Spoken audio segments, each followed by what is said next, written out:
Usa ka pagtuo, usa ka tingog, usa ka katawhan.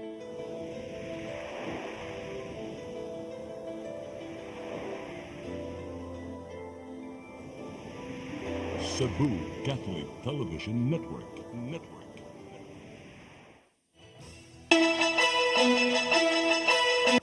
Uluhan sa mga balita sa Sayri 47.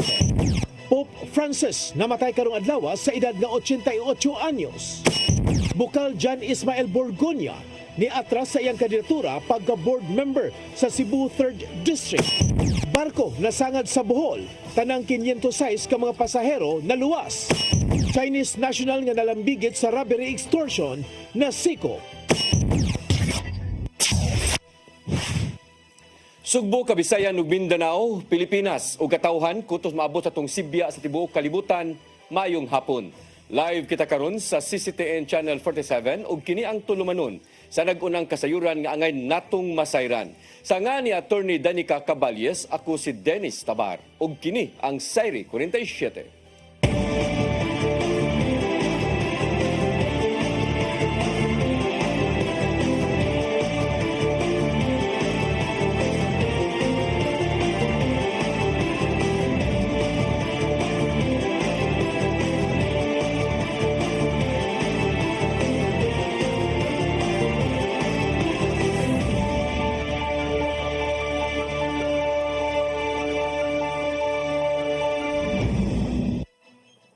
Ug karon sa kumpletong detalye sa atong mga balita, ni taliwa na karong adlaw si Pope Francis sa edad nga 88 anyos. Matud sa Vatican City nga namatay ang maong opisyal sud sa Casa Santa Marta. Katapos ang nasigpatan sa publiko si Pope Francis o Cardinal Jorge Mario Bergoglio atol sa Easter Sunday celebration sa St. Peter's Basilica. Taliwa kini sa iyang gihambing balatian tungod sa double pneumonia. Din usa ka buwan siyang nalandig sa tambalanan sa Roma hangtod nga naayo. Giawhag sa Archdiocese of Cebu ang tanan nga mga Katoliko nga muhalad o pag-ampo ingon man santos nga misa alang sa kapahulayang dayon ni Pope Francis.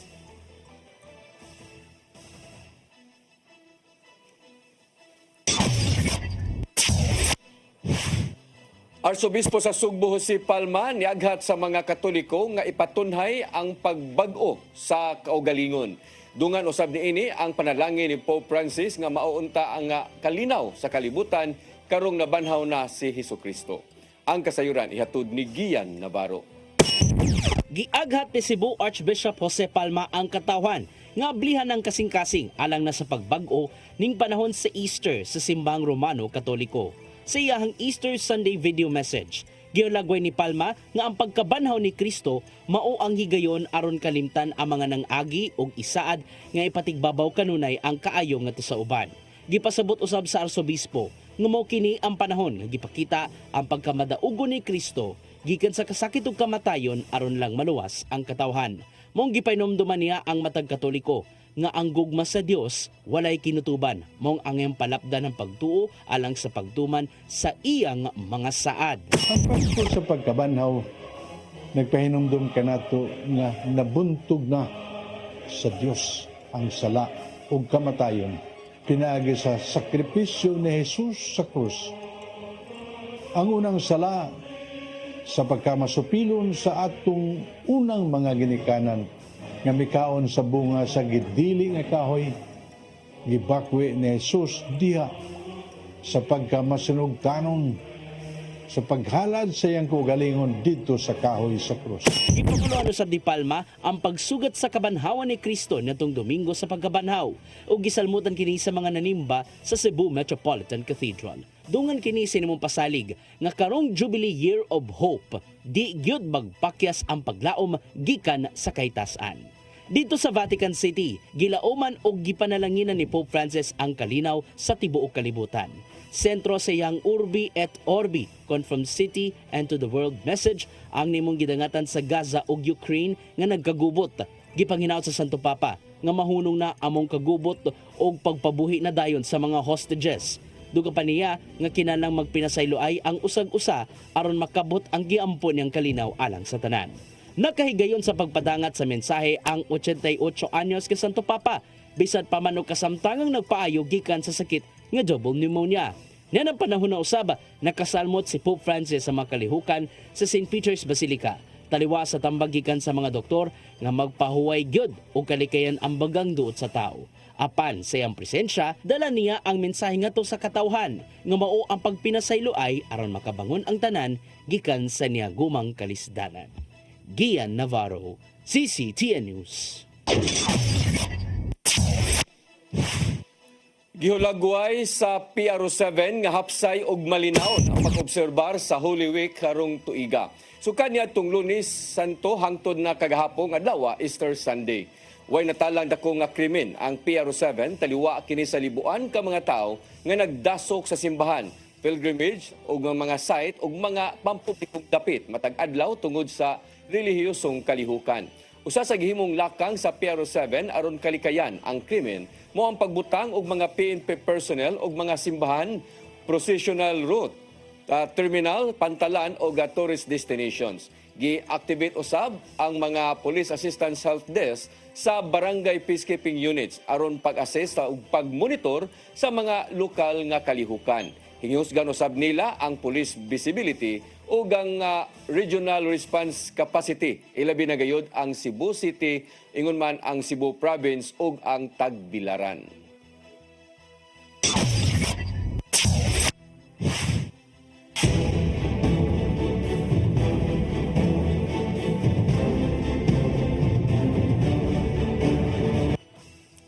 Samtang sa laing balita, ikonfirmar ni Bukal John Ismael Burgonya nga ni-atras na siya sa iyang kandidatura pagka-board member sa Cebu 3rd District. Matod sa dili pa lang kung gipada nga statement, kawa na siya gida nga partido o dili na makaya niya ang mga responsibilidad sa pagpangampanya sa isig kalugar isip independent candidate.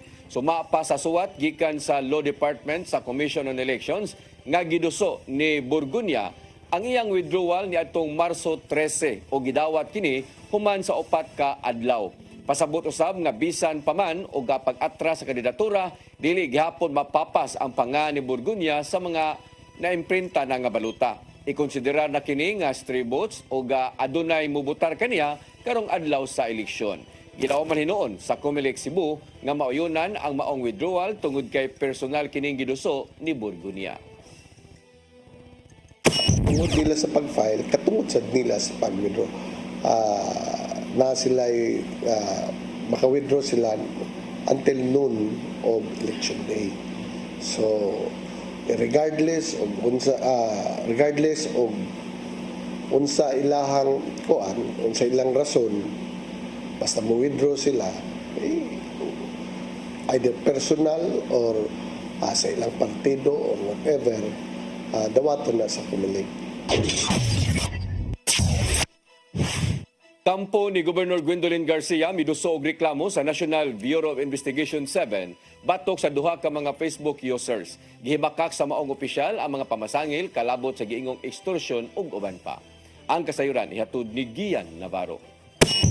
Tuyo miduso og 10 counts sa kasong cyber libel ang kampo ni Gobernador Gwendolyn Garcia batok sa duha ka mga Facebook users tungod sa pagpakatap og fake news. Gipasangin lang nila si Michael Cano o Dean Che sa iyang Facebook ug Efren Umayan o Dong Efren nga nagpakatap sa mga walay basihang impormasyon batok sa gobernador. Nakakuha og daghang interactions ug shares ang ilang Facebook post sa giingong dili mayong liderato ni Garcia ug naamong usab ang iyahang pamilya.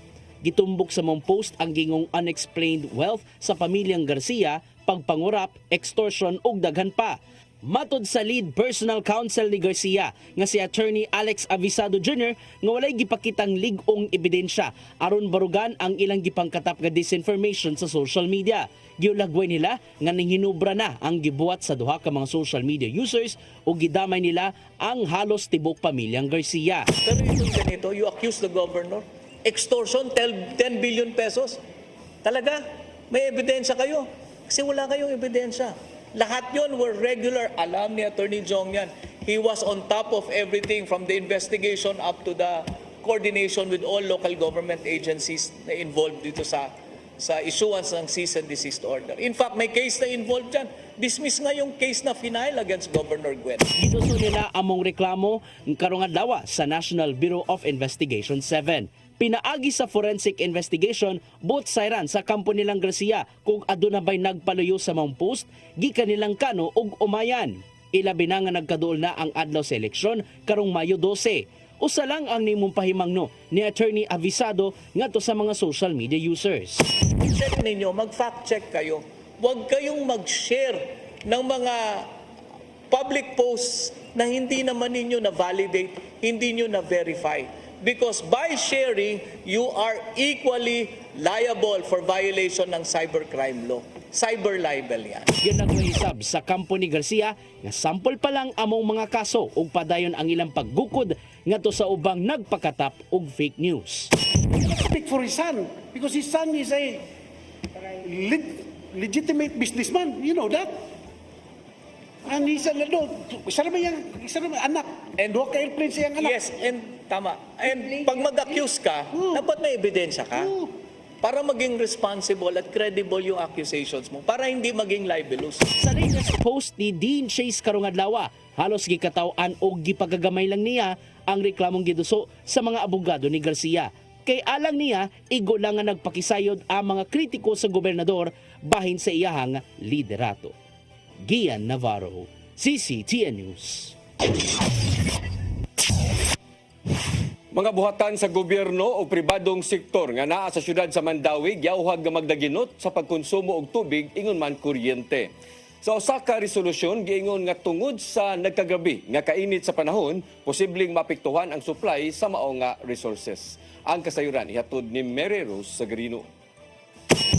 Napasar kaganinang buntag atol sa sesyon sa Konseho sa Mandawi. Ang resolusyon nag-awhag sa mga buhatan sa gobyerno ug pribadong sektor nga magpasiugda og kampanya alang sa water ug energy conservation tungod sa nagkagrabi nga kainit sa panahon. Giingong lauman nga maapektuhan ang supply sa tubig ug kuryente. Subay niini, giawhag sila nga mopatuman og inisyatiba makadaginot sa maong mga natural resources. Ang kaning araso, it's basically just reminding everyone na tabangay rata to conserve water and energy. Kay karon na times, if magtanaw ta sa atong, unsay tawag ani, magtanaw ta sa trends atong electric bills, for example, every year, musaka gyud siya during summer.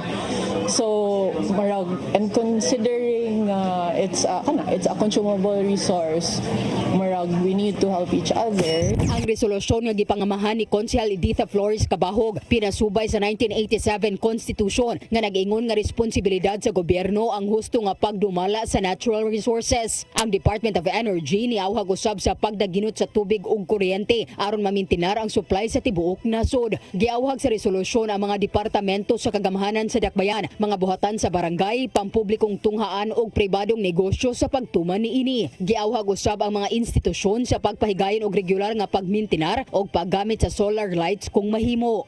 Ang katong sa reso, it's actually gi-specify po yun ang mga government offices as to implementation should be implemented yun all across the board.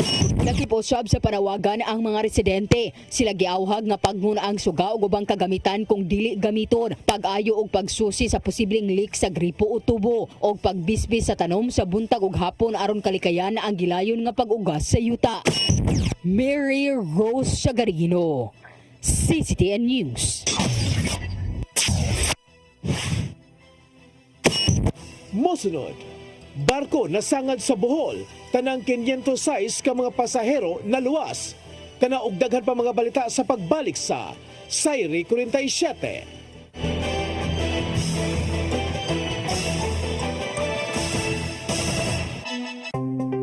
Discover the beauty of the Philippines.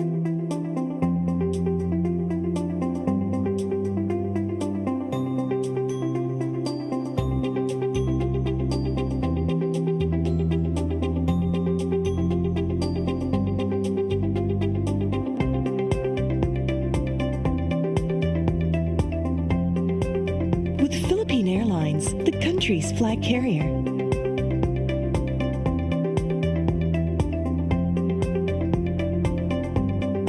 the airline that lets you feel the warmth of the nation.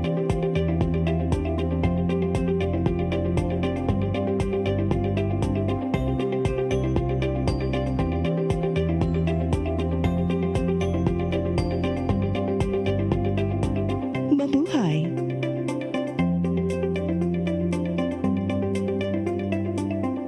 Kaiba sa mga politiko, matagal nang ginagawa ni Ariel Querubin ang ipaglaban tayo.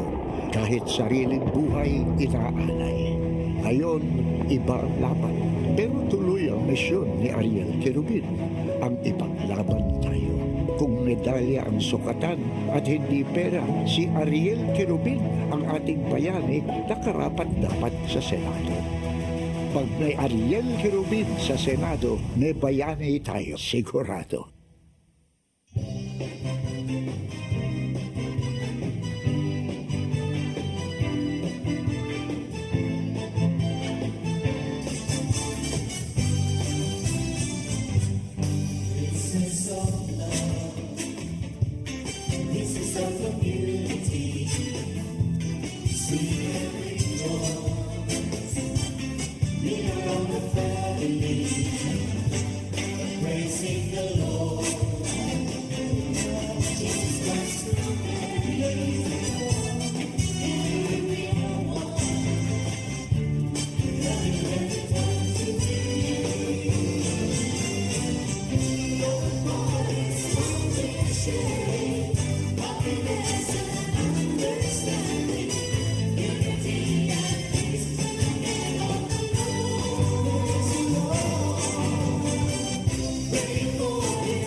Ito ang programa kung saan magko-collaborate ang ating mga ozone na doctors para ibahagi ang kanilang kaalamang medikal. I believe with all my heart that the Lord is allowing us to understand that He's the one who are extending this life and we have to take care of our body. Yes.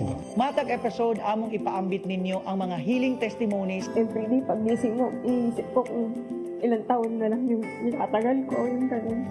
This is your path to a new start. OzoneMed Wellness Clinic New Start. Mapapanood every Saturday, 8 to 9 a.m. Og ang replay airing matag Miyerkules, 1:00 hangtod 2:00 sa hapon. Dinhilang sa CCTN Channel 47.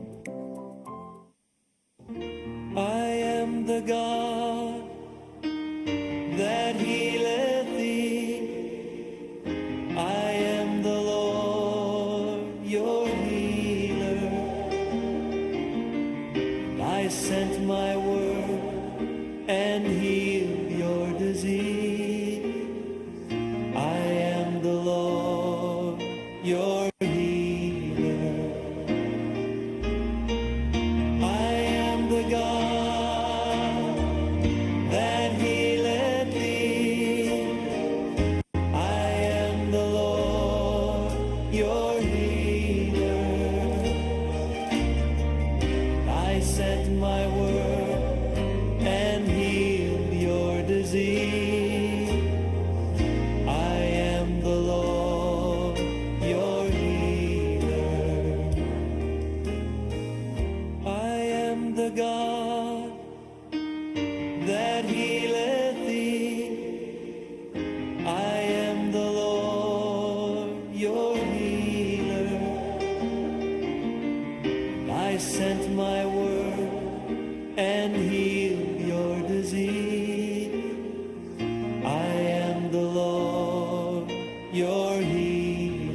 Balik sa atong mga balita, naluwas ang 506 ka mga pasahero sa MV Light Ferry 5 human nasangad duol sa kadagatan sa Jagna Port Bohol ni atong Sabado sa gabi. Ang barko mobiyahe unta padung sa Cagayan de Oro City apan sa pagikan niini sa Naaswing Pantalan, nasangad tungod sa kahunas sa dagat. Dali ra noon kining narespondihan sa Philippine Coast Guard inubanan sa Philippine Navy, MDRRMO, Jagna, Bantay Dagat ug mga mananagat. Luwas ra nga nakabalik ang tanan nga mga pasahero sa Pantalan pagka-Abril 20 sa kaadlawon ug way ni usa kanila ang naangol. Base sa inisyal nga inspeksyon, wala ray mga naguba gikan sa makina apan adunay nay gipahigayon nga full marine safety and environmental assessment.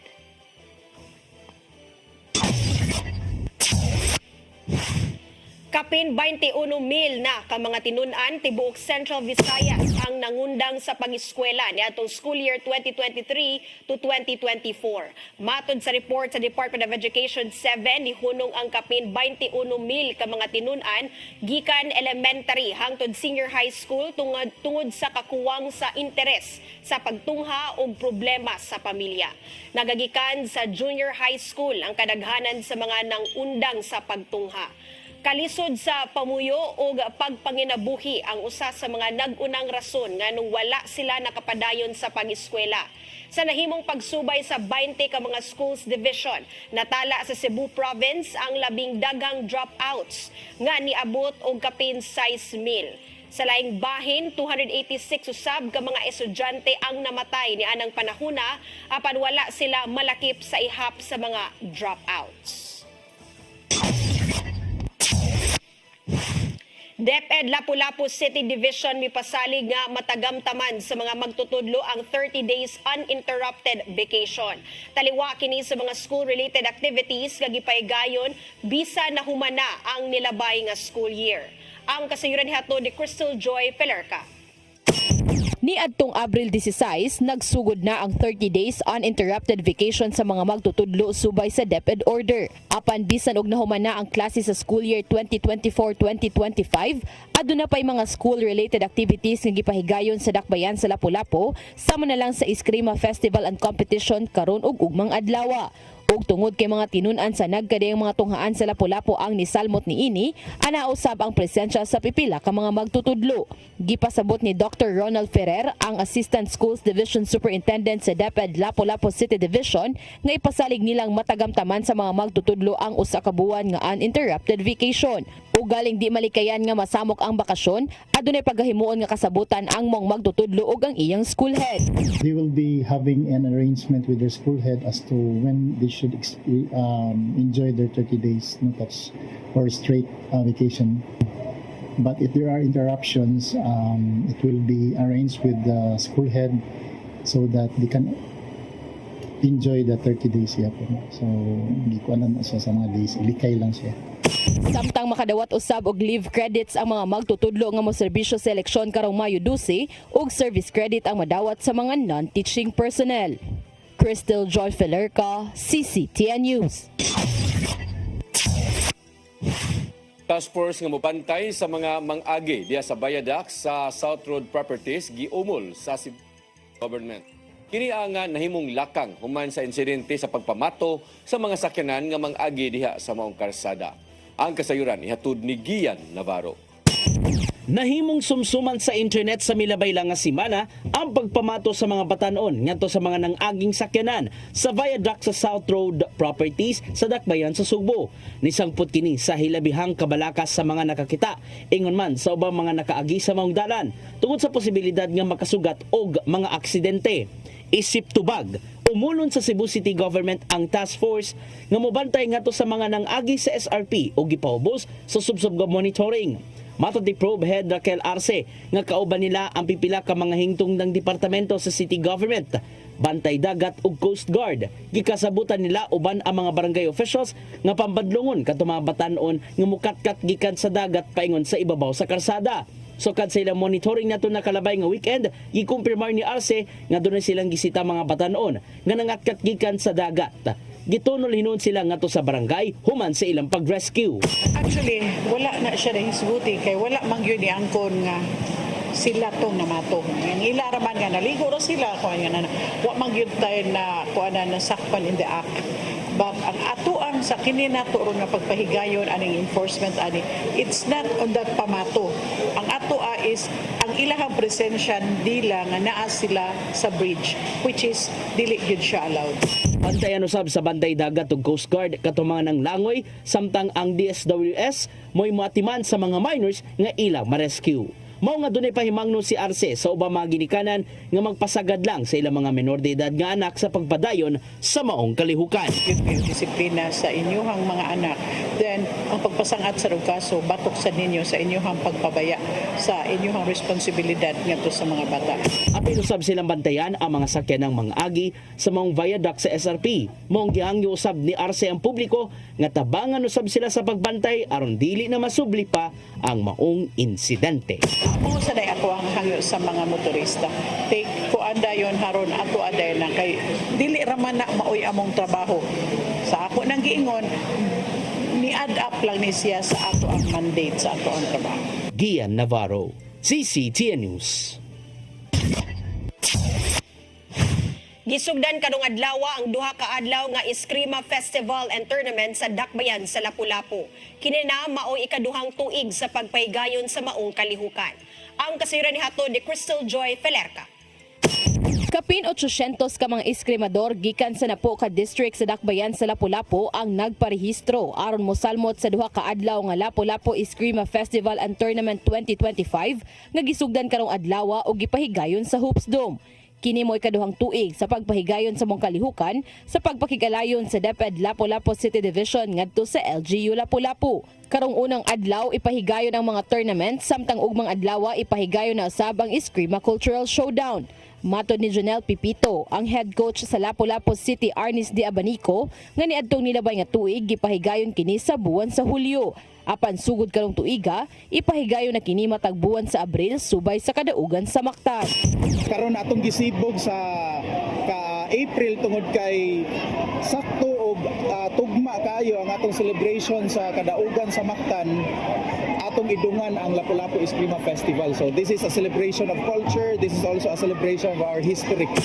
Isip usa ka coach sa sport nga Arnis para ni Pipito, mahinungdanon nga himuong festival ang Arnis sa Dakbayan sa Lapu-Lapu. We claim na kaning Lapu-Lapu diri gud unang na-apply ang Eskrima. Mao nang gihatagan nato bili ang pag-propagate o ang pag-promote ani nga martial arts kay historically speaking diri gud unang na-apply ang Eskrima. Ang district nga mahimong overall champion makadawat og 100,000 pesos. Samtang 80,000 pesos ang sa first runner-up, 60,000 pesos ang sa second runner-up ug 40,000 pesos ang sa third runner-up. Crystal Joy Felerca, CCTN News. Mosunod, Chinese national nga nalambigit sa robbery extortion na sikop kana og daghan pa mga balita sa pagbalik sa Sayre 47.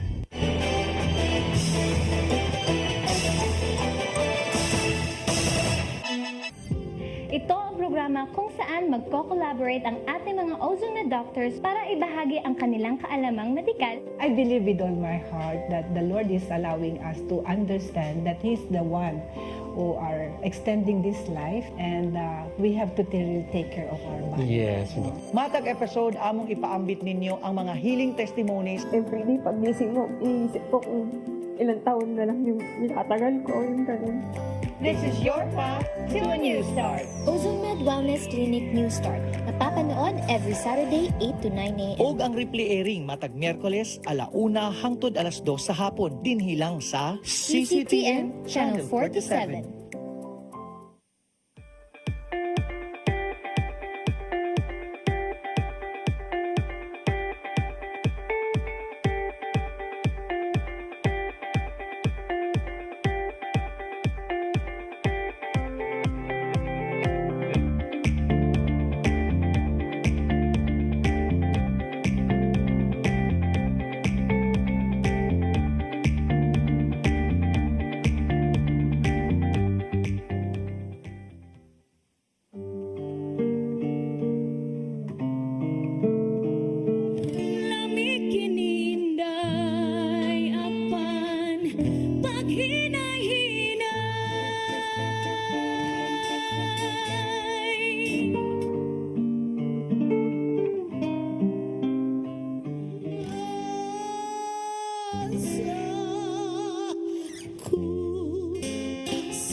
Pagtun ko. Patiun ko.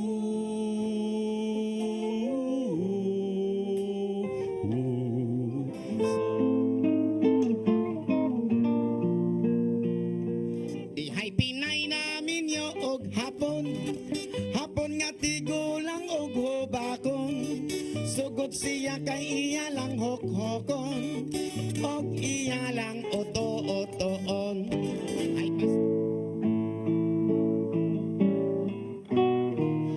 sayawin day, surain day, surain day, surain day.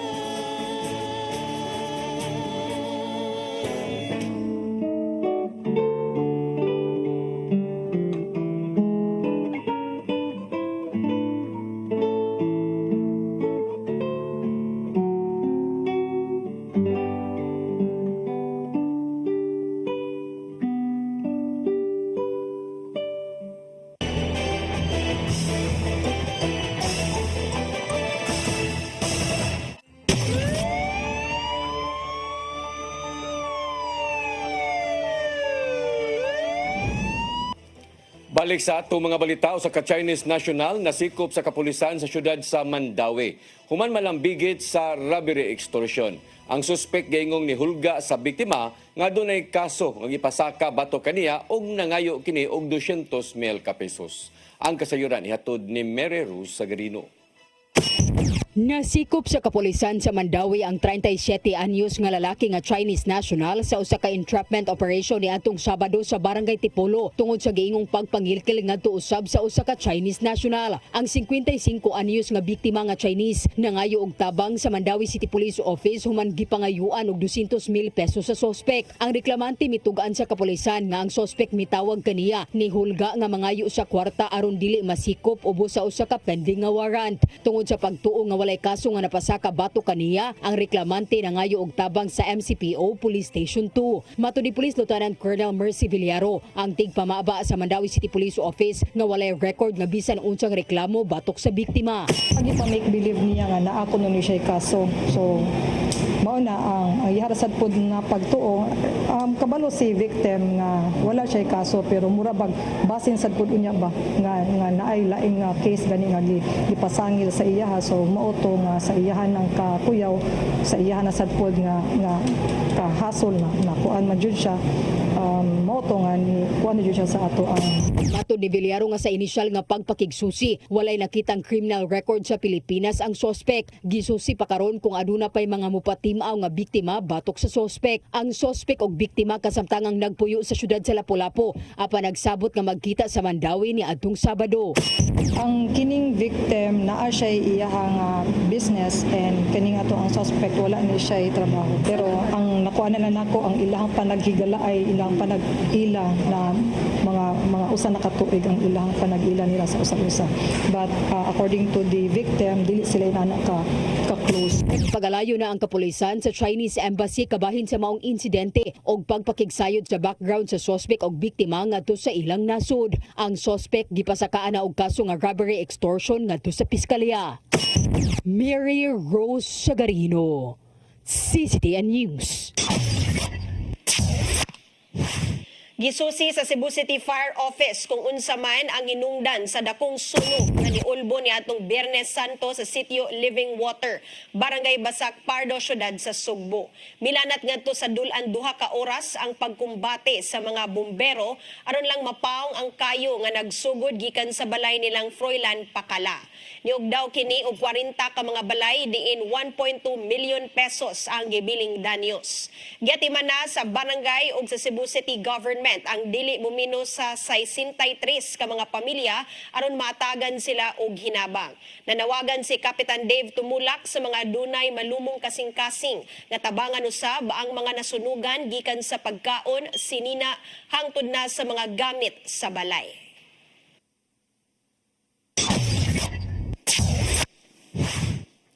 Gidaro sa sports utility vehicle ang siyam ka mga sakyanan kagahapon sa may East District Street, Barangay Mambaling, Syudad sa Sugbo. Matod sa Traffic Enforcement Unit sa Cebu City PNP nga nakatug ang driver sa SUV nga si Janher Danyas mao nga giingong nadaro niya ang 7 ka mga sakyanan ug 2 ka mga motorsiklo sa usa ka gasolinahan. Nasuta sa pasunang investigasyon nga kusog ang pagpadaga ni Danyas mao nga natumba ang gas pump o midat-og sa usa ka motorsiklo.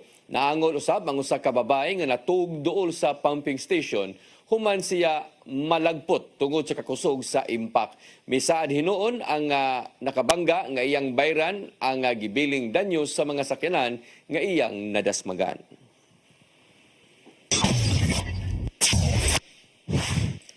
Mo kadtong naglangkob sa atong mga balita sa Sayri 47, ako si Dennis Tabar. Ako si Danica Caballes, sangtod ugma sa inyong paboritong tulumanon.